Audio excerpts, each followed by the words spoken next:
If you're working hard but still broke, it's not because you're lazy. It's because you're following the wrong habits. I'll show you 6 real estate lifestyle habits that I changed to become financially free by the age of 30. I'm going to be completely transparent to you. I used to trade all my time for money. I actually became a podiatrist, which is in the healthcare sector, and I used to literally turn up to work at 7:30 in the morning after driving 1 hour. And then I used to leave at 8 p.m. because I just wanted to make as much money as possible and help as many people as possible. And I was trapped for years doing the same thing. The only way I was able to break out inside that structure was I tried to make as much money as I could by treating as many people as I could at the craziest volume possible. But I just started to hire people around me to reduce the noise so I could keep going even harder. But I knew there was an end to the tunnel. I knew that I was going to hit a brick wall and there was just no more that I could do. I knew that I was going to lose control, and I knew that I was going to lose vision and sight on what was happening around me if I kept going. Was I going to continue to do that when I was 50 and 60? Was it really sustainable, and was it really fulfilling? Just trading all my time, something that I could never get back. And once I had this realization, what did I value more? And in that situation, I actually valued money more than my time. And I actually valued my time lower than actual money, which I could replace. And the reason why this moment came is because I actually watched surgeons that I was working around at the time, and these guys were like 70. One guy was actually 80, and he was always still turning up to work every single day. He had to go from patient to patient, and he was just watching the clock, and he was always under pressure. And I was like, what for? There has to be some end. It doesn't matter how experienced you are, what your status is in your job, there has to be an end. I was not going to be run by a clock, and I was not going to be trading my time for money. So this is why I made these 6 individual changes in my life. I had to change these very habits to allow me to become financially free by 30, because at 26 and 27, I definitely wasn't in this category. But before we get started, let me introduce myself. My name is Sanjay Parasha, and I've now invested into 45 real estate properties that I currently own today. And also I've subleased more than 50 in total to allow me to have financial freedom, have geographical freedom, and decision freedom. A lot of people don't even understand the concept of investing into real estate and allowing it to pay you at the end of the week. So this channel is about, number one, attaining financial freedom and lifestyle freedom from real estate with simple strategies that you can implement from zero money down to joining free communities, or even changing lifestyle habits to be able to achieve that. So before further ado, just get a pen and paper. Before we go there, please subscribe to this channel, because I'm going to be dropping weekly content multiple times per week, so you can just embed them into your knowledge base, so you have every opportunity to have increased confidence and the ability to execute when you start to see these real estate deals pop up. So let's jump straight into it with strategy number 1. This one is the most important strategy to first get you started. The strategies that we'll speak about at the end will allow you to build more momentum. Investing in yourself. Now, a lot of the time we need the correct confidence and the correct ability to be able to execute. And recently I actually put a poll on my Instagram, and I asked people, what's more important, knowledge or execution? Everyone answered execution, but without the knowledge, you potentially can't execute. So investing in yourself to obtain the necessary knowledge, I think execution comes from the correct strategy. Now, when it comes to real estate, the 3 key components where you need to be investing in so you can learn this: first, reaching out to a mentor or someone that's done it multiple times. The crazy thing is, people try and learn themselves and they exhaust so much time and decision fatigue on knowing what's even correct to build their own strategy. So investing in yourself, understanding how to actually calculate a real estate deal is the first and most important factor. Because once you understand the calculation on cash flow, on how much that property is going to be paying you, not you paying it, because you want it to be an asset, not a liability. And if you're paying for the property, which is what a lot of people are taught to do, to negative gear or to ensure that you can contribute to your mortgage, it is actually a liability. It actually stunts your growth in life, because then you have more job pressure to be able to service that property. So calculating the cash flow and the deal is the most important factor, and usually the technical term is called underwriting. So underwriting the deal first is your first most highest leverage activity that you can do to invest in yourself. But more importantly, understanding how to actually know what's going to appreciate, understanding the markets, understanding the areas, understanding the infrastructure, and what can be implemented around a real estate property is absolutely key. Sometimes the appreciation can outrun what you're even paying from a principal perspective, or paying down that debt over time. The gap between your debt level and the appreciation actually is called equity, and that is where you make your true net wealth gains over time to your own property portfolio and your own individual portfolio as well. The next aspect from investing in yourself is leverage. If you could invest in yourself to understand leverage, this is the largest contributing factor to be able to improve your overall wealth when it comes to real estate and implementing these habits into your decision-making process. I'm going to give you a quick example. Imagine you placed $100,000 into stocks and that stock grew by 10%, which is a fantastic result in 12 months. Your net gain is actually $10,000 from that one stock. But how leverage works is if you had that $100,000, you could leverage that into, just for example's sake, say $1 million. And that $1 million now appreciates by 10%. You now then improve your overall net gain by $100,000. And this is the beauty about leverage in real estate, is because you're now utilizing leveraged assets, your gains on a percentage basis are leveraged at the same amount. And this is how substantial wealth is built, through net holdings of assets over non-leveraged products like stocks. And this is why I choose real estate every day. But investing in that mindset is the key, because once you know how to look for the deal, you understand the cash flow, you understand the capital appreciation, and then finally you plug in leverage, it's an absolute ticking time bomb to be able to allow you to explode your real estate investing journey, but also your overall net wealth in your own property portfolio. Number two, it was a big awakening call for me, but this one habit, which I mentioned in my earlier story, is so important. Just understanding what's least important to you. Now, I'm going to give you two sides of the equation. What's least important to you? Money or time? Now, a lot of the time people say money is more important to them so they can live. If you continue to lose time, then your ability to even make money continues to diminish, because you might end up being 40 or 50 or 60 and you're like, well, now I only have 10 years to be able to try and achieve some sort of financial freedom, so I'm running out of time. And then at that stage, you start to realize time's more important rather than the money. So imagine you had this mindset shift at the age of 20 or 30, where you start to value time more than money. When you start to value time more than money, you start to look at your money. How can I use that to save me time and advance me further, faster? I'm going to give you a key example. When I first started business, I did not have a business degree. I did not have business experience. I didn't have a family that was in business. But what I did do is, when I made a little bit of money, I invested that money in probably the most important thing I could do, was a mentor for business, on how to structure my business, on how to structure my staff. And if I was replacing even myself or staff to be able to run the business so I could make more money at that time, how do I actually condition my staff? How do I measure them? And how do we make sure the business performs? Now, if I didn't make this key move, what would I have done? If I valued money at that time, what would I have done? I would have just said, look, I'm going to figure this out on my own, because I actually value the money over the time more, and I'm going to waste my time. I'll maybe not sleep or spend all my weekends trying to figure out how to run the business because I wanted to save that little bit of money. But that one shift I initially made just to grow my business was substantial, because any money that I had, I invested into getting the shortcuts on how to run the business, which amplified my ability to invest into real estate.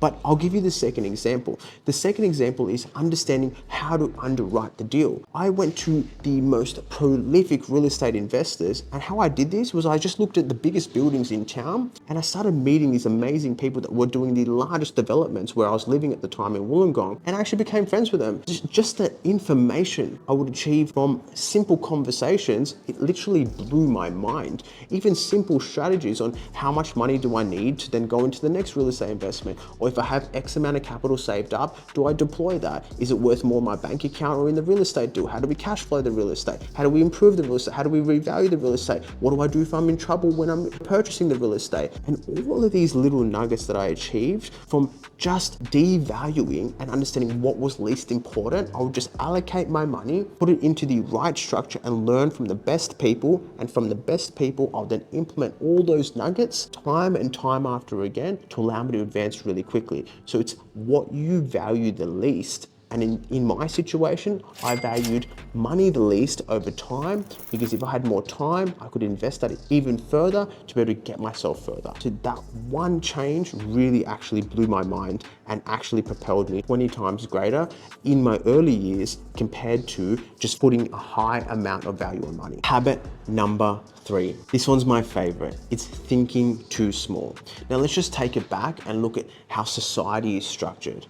We usually think too small because we're usually told, hey, you need to go to school and you need to go to university. And I did both of those things, by the way. It's not like I've done anything different. And usually the people that we're learning from with these most important factors of our lives and spending this time with, they're teaching something that they haven't even done themselves. Let that sink in for a second. I went to university and I studied to become a podiatrist, and I was being taught how to actually run a podiatry practice from people who haven't even run a podiatry practice. Get that through our minds. These guys were saying you need to structure your podiatry business and your podiatry service like X, but they've never even done it themselves. They're simply a podiatrist that's a lecturer that knows how to deliver the information, but the information that they were delivering wasn't even applicable because they've never even implemented it. So what does this actually tell us? They were teaching us such basic information that wasn't even applicable to the real world, because it doesn't teach you how to retain a patient. It doesn't teach you how to provide them a better product or value. It doesn't teach you to take notes from this and you have to write your notes like this. It's not applicable. You actually provide them the best customized service. I had to go out and learn this all myself. And the reality is, these structures and schooling systems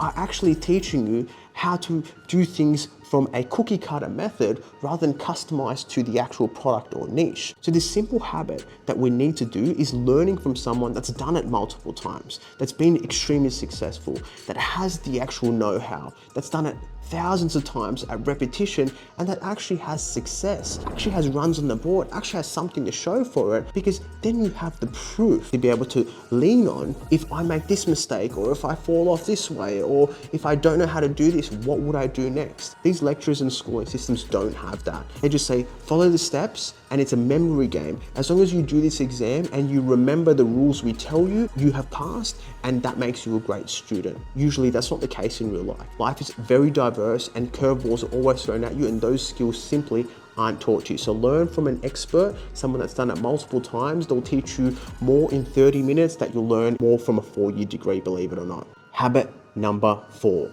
The biggest shift for me was cash flow first. Again, a lot of the time we're conditioned to think from our families and our friends and our aunties and uncles, when are you gonna buy a new home? Or when are you gonna buy your family home? And it's almost like a society pressure to go, if you have your own home, you are successful. Here's the actual truth. If you buy your own home, that's a liability, because you have to sit there, you go to work from 9 to 5 or even longer potentially, and you have a mortgage to pay. And a lot of the time that mortgage is up to 50% of your overall income, which is not conducive to your lifestyle, because you've only got 50%. And God forbid, if you pay taxes, it could be even less. You might have 10 or 20%. If you're in this category right now, you need to rethink your strategy, because you just become a slave to your property and your job, and you cannot leave. And God forbid, if you get fired or terminated or something happens to your company, what do you do next? You have to hustle and you're freaking out because you need to find a new job just to be able to pay your mortgage. The key habit was cash flow first, because if you purchase an asset that pays you at the end of the week, then any money that you're collecting from your job or from that asset alone, you can put into a rental. The income you're making from earned income from your job can then actually be paid for more assets.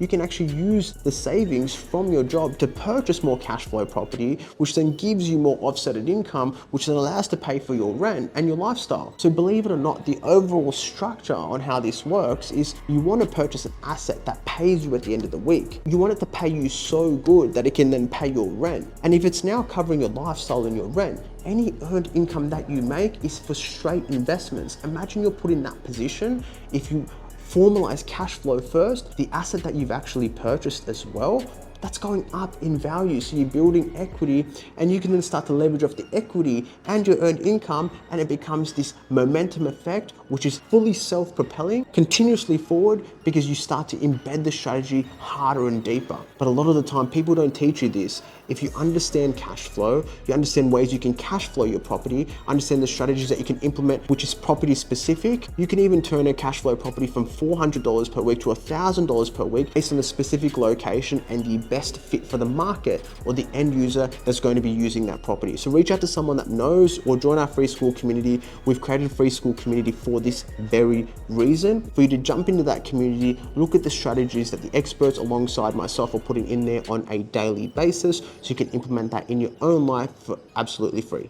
Habit number 5. I love this one. People might call it selfish, but you need to prioritize yourself first. A lot of the time, because we care about everyone else, we're listening to our family, our friends, even people in our workplace on what's right and what's wrong. And we've got all these decisions to make because we just don't know what's more important. And we want to look after mum and dad as they're getting older. But the reality is, if you prioritized yourself first, and if you actually filled your cup first, you can then actually pour your cup out because you have the ability to do so. But a lot of the time, people are running on an empty cup and they're not filling their cup up first. So they've got less to give to others. When we apply this to life, everyone has a certain skill that they know that they can apply, or they have a certain strategy that they know that they can get themselves ahead with, but they're not implementing it because they think they need to look after others first. If you look after yourself first and either leverage your skill, so allow your skill to offer to so many more people where they pay you for it,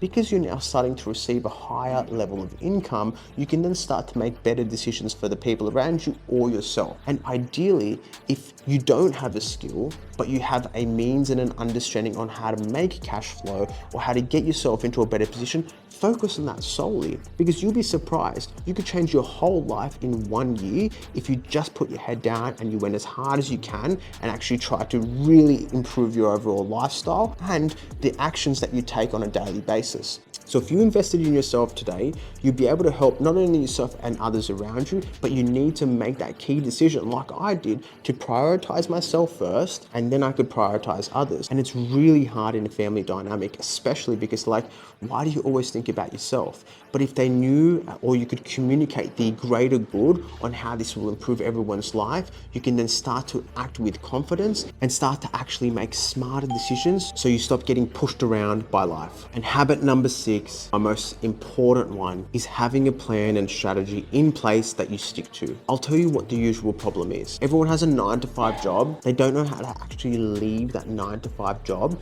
to be able to make more income or be able to make investments. And the reality is you need to improve your overall cash flow and your overall income to be able to, number one, stop trading time for money. Having a strategy and plan in place is very important to do so. Believe it or not, I actually put this on my Instagram 6 days ago. I've tried over 10 businesses and failed before 30. And that's the reality.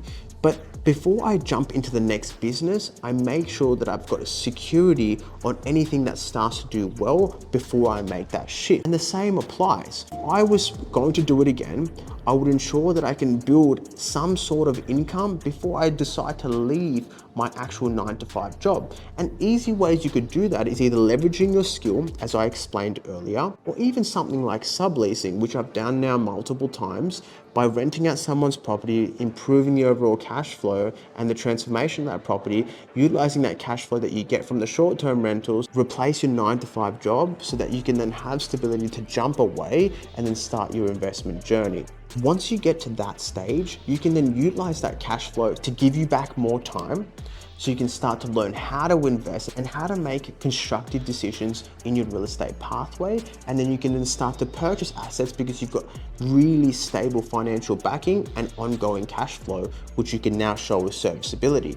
The reality is a lot of people get stuck at that first step by leaving their 9-to-5, and they probably come up with all these circumstantial issues that they can't now even go and start a side hustle. But what are they doing from 5 a.m. to 9 a.m.? And what are they doing from 5 p.m. to 9 p.m.? A lot of the time, they're just usually wasting time or having decision fatigue and talking about their problems and other people's problems and watching the news. The reality is you have the ability to actually replace your 9-to-5 income because we've got access to more information than ever today. This very video shows you how you can do it. I've got videos on my YouTube channel that shows you how you can make cash flow from our school community. I also have videos that shows you how you can actually just refer someone to help them buy a property and you can make $4,000 at that time. If you aren't clear on any of these steps, send me a DM, leave a comment below, but more importantly, start a subleasing. If worst case scenario, you don't even know what to do, start subleasing. And that way you can build cash flow. And from that additional cash flow, you can then make a decision about your 9-to-5. But even with that cash flow and your 9-to-5, you can then purchase real estate and you continue to repeat that process. It's actually a very simple method. And if you start to prioritize this, you can definitely move ahead. So to wrap this up, The most important thing out of this whole video, if you were going to take anything away today, is number one, having confidence in yourself. And hopefully I've been able to help you on that journey. The price isn't millions of dollars right now. You don't need millions of dollars to change your life. The true price is actually letting go of your old self and moving into your new self. Sacrificing something that you used to do and starting something that you're willing to do. And if you're able to achieve that and make that shift in these mindset strategies, these very habits will pay you 10 times over, like it did for me. And it's not an easy journey. I'm not saying it is, and it's easier said than done. But putting it into practice or reaching out to someone that can help you implement it might be the key for you. Even believing deeply in yourself and envisioning the person that you want to be and understanding the person that you should be and that you were meant to be is the key. You need to ask yourself, what were you put on this earth to do? And if it was to work your 9-to-5 job, then fantastic, do that for the rest of your life. But if it was for something greater, once you have that realization, you start to realize what you value more and what you value least. So if there's anything that I've given you today is be yourself and understand where you want to go, implement that strategy, implement these core habits, and your life could truly change in a year from now. And I'm talking from a place that's actually executed these habits. And I literally display this on my Instagram every single day. So I'd love for you to join the journey. At the moment, I'm on the journey from 50 to 100 properties. It's not going to be easy. We're going to hit even more roadblocks than I've hit so far. But the beauty about it is I'm going to share it live with you on this channel, and I share it daily on my Instagram. So it's important that we connect. If you want to learn the strategies for free, we've started this free school community at Cashflow Property World. And that just takes you through every single day what I'm up to, how I've implemented it, how I've executed. So it might be a fantastic avenue for you to get started. Look, I hope to see you in the next one. Go and implement these habits. And if you have any questions, just always reach out. I literally respond to absolutely everything because I value connection more than transactions. I'll see you in the next one.